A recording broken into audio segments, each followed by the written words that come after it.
সন্তান আমাদের জন্য রহমত নয়তো গজব। আল্লাহ রসুলের ভাষায় সন্তান হলো আমাদের জন্য সদকায়ে জারিয়া। সন্তান আমাদের জন্য নেক আমল, যদি তাকে নেককার বানানো যায়। আমরা যদি তাদেরকে নেককার বানাইতে না পারি, তাহলে কাল কিয়ামতের ময়দানে এই সন্তানের কারণেই আপনাকে আমাকে জাহান্নামে যেতে হবে। সন্তান হয়তো আপনাকে আমাকে জান্নাতে নেবে, আর তা না হলে আপনাকে আমাকে জাহান্নামে নেবে। একটা সময় ব্যক্তিগত আমল শেষ হয়ে যাবে, সন্তানের আমলের উপরে আমরা নির্ভরশীল হব।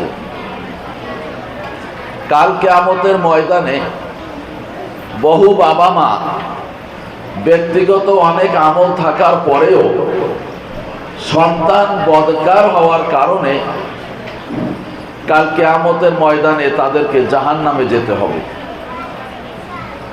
আর অনেক বাবা মার ব্যক্তিগত তেমন কোনো আমল নেই, কিন্তু সন্তান নেককার হওয়ার কারণে কাল কিয়ামতের ময়দানে তাদের জন্য জান্নাতের ফয়সালা হবে।